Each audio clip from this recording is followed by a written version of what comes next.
Central railway के CPRO Swapnil Dhanraj नीला जी हमारे साथ हैं। इनसे हम बात करेंगे कि उत्तर भारत के लिए जो ट्रेनें चलाई गई हैं, खासतौर से उत्तर प्रदेश और बिहार और महाराष्ट्र में कितनी ट्रेनें अभी तक चलाई गई, क्योंकि वैकेशन चल रहा है, स्टूडेंट लोगों का, टीचर्स भी गांव जा रहे हैं। सर, आपसे जानना चाहेंगे कि कुंभ मेले में आप लोगों ने बहुत अच्छा तरीके से ट्रेनें चलाई, लोगों को कुंभ तक पहुंचाए, लेकिन अब एक दूसरी चुनौती आप लोगों के सामने है कि देखा जाए तो जो गर्मी का सीजन होता है, वैकेशन का सीजन होता है, इसमें बड़े पैमाने पर लोग अपने गांव के लिए कूच करते हैं। तो आप उनके लिए क्या सुविधाएं की हैं, कितनी ट्रेनें चलाई हैं? देखिए, मध्य रेलवे के द्वारा यात्रियों के परिवहन की सुलभता बढ़ाने के लिए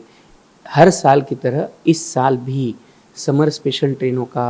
निर्वहन किया जा रहा है। उसमें अभी तक लगभग 1058 ट्रेनों की घोषणाएं जो हैं वो मध्य रेलवे द्वारा की जा चुकी है और इसमें से लगभग 100 ट्रेनें मध्य रेलवे चला भी चुका है। इसमें से अलग अलग डेस्टिनेशन की अगर हम लोग बात करें तो महाराष्ट्र के अलग अलग डेस्टिनेशंस के लिए, चाहे वो नागपुर हो, नांदेड़ हो, कोंकण की करमाली वगैरह जगह हो, उनके लिए लगभग 400 ट्रेनें मध्य रेलवे के द्वारा अलग अलग स्थानकों से, लोकमान्य तिलक टर्मिनस, पुणे, छत्रपति शिवाजी महाराज टर्मिनस, इन स्थानकों से चलाई जा रही है। उसी तरह से उत्तर प्रदेश के लिए 250 की लगभग ट्रेनें छत्रपति शिवाजी महाराज टर्मिनस और लोकमान्य तिलक टर्मिनस से चलाई जा रही हैं। मुख्यत्वे करके मऊ के लिए, बनारस के लिए, गाजीपुर के लिए ये ट्रेनें जो हैं वो चलाई जा रही हैं, ताकि ये सभी स्थानकों को कवर करते हुए इवन गोरखपुर तक ट्रेनें जो हैं वो चलाई जा रही है। साथ ही में बिहार के लिए अभी तक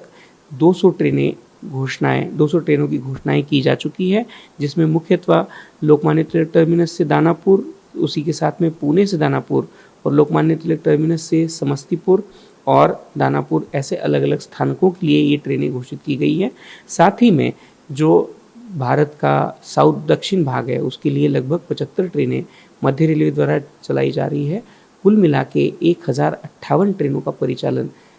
रेगुलर ट्रेनों के अलावा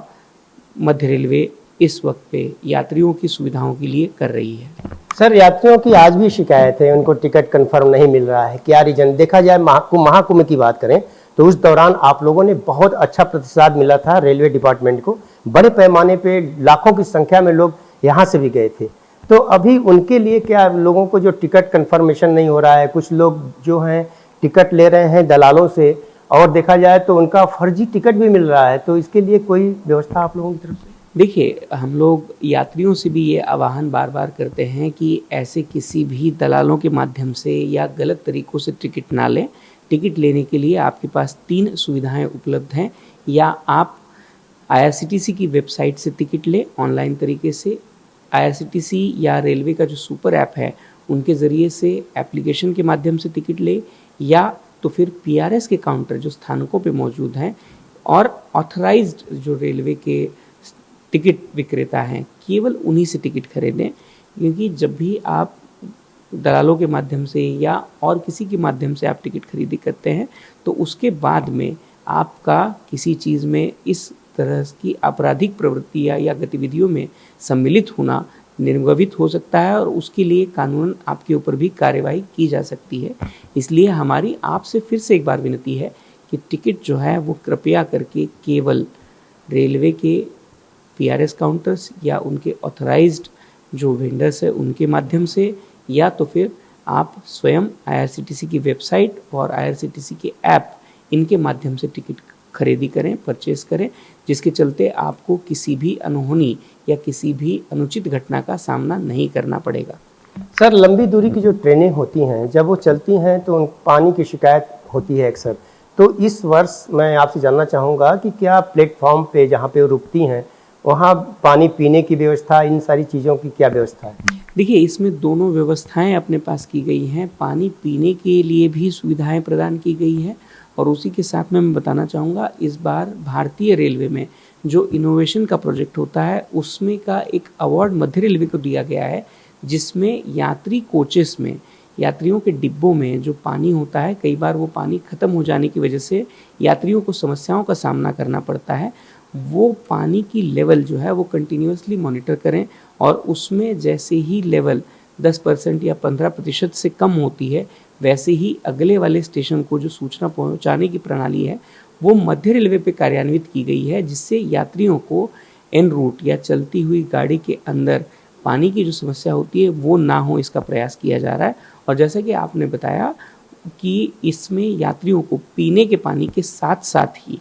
खाने के लिए जो जन आहार की सुविधाएं हैं वो भी सारे मेजर स्थानकों के ऊपर प्रदान की गई है। और हमारा ये लगातार प्रयास है कि हम सभी ट्रेनों के अपने शेड्यूल के हिसाब से अपने स्थानकों तक पहुंचाए, जिसके चलते यात्रियों को किसी भी प्रकार की परेशानियों का सामना ना करना पड़े। और साथ ही में जैसा कि आपने देखा होगा, लोकमान्य तिलक टर्मिनस और छत्रपति शिवाजी महाराज टर्मिनस में भी यात्रियों के लिए होल्डिंग एरियाज़ बनाए जा रहे हैं। लोकमान्य तिलक टर्मिनस की अगर हम बात करेंगे तो लोकमान्य तिलक टर्मिनस का जो एंट्रेंस है वहीं पे यात्रियों के लिए एक बड़ा सा होल्डिंग एरिया का निर्माण किया गया है, जिसके चलते उसमें यात्रियों को ठहरने के लिए भी सुविधाएं प्रदान की जाए। और उसी के साथ में हम लोगों ने यात्रियों से भी ये विनती की है कि आपकी जो ट्रेन का समय है, निहित समय है, उस समय के कुछ देर पहले कृपया आप आएँ। कई बार ये होता है कि यात्री उस ट्रेन के